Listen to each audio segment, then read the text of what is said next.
Hi guys! Dito kami ng mga anak ko sa sa tabing dagat, malapit lang sa amin. Yan yung barko na may COVID at yung isang crew namatay. Yung 18 daw dyan puro daw Filipino. Or di ko alam kung lahat. Pero yung nakalagay sa local newspaper dito sa amin, 18 Filipinos daw. Ayan. Laro-laro. Pampalipas oras. Hello, Paul! Mahiyain yan si Paul. Hi, Ken! Yan. Tapos makita nyo yan guys, yung yellow na yan yung kindergarten ni Ken. Tapos, dyan kami nababa. Kasi sa taas niya, nandun yung bahay namin. So, malapit lang siya.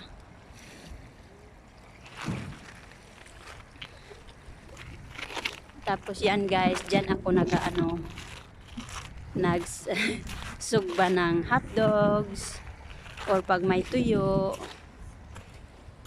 dyan namin niluluto. Nangunguha lang kami ng panggatong kung saan saan dyan sa may tabing dagat. Ayan guys, yan yung pinakalumang barko.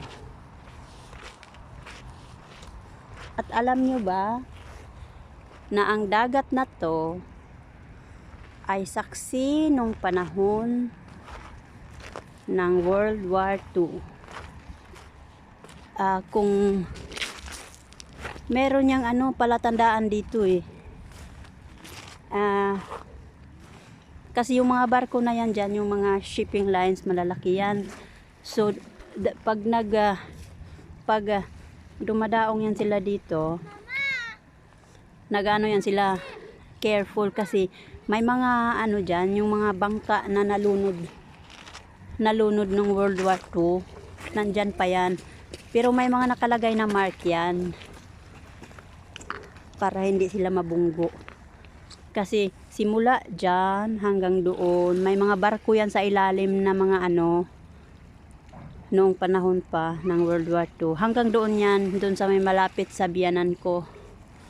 Doon sa may blue na barko. Yun, parang paalis sila Baka tapos na yan magkuha ng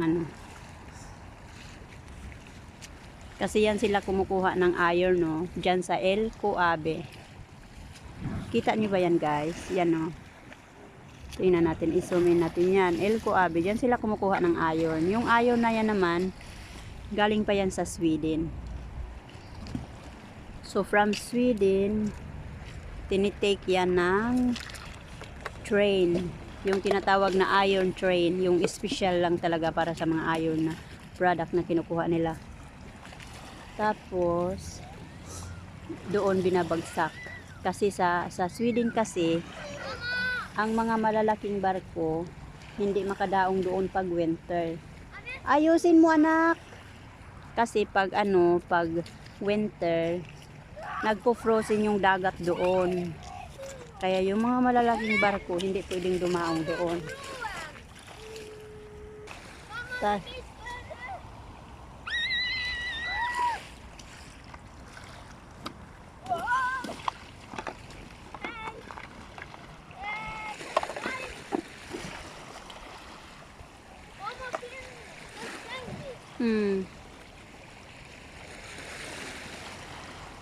Ayan guys. Tas yung na yan, tower na nasa taas, yan yung inakyat ko nung last summer. Yan. Nakakapagod umakyat dyan. Malayo. Pero kinaya ng powers. Nagbabalak akong umakyat Sa susunod dito naman, parang walang akyatin eh. Ewan ko saan. Bye guys! See you in our next video. Ellen, bye-bye!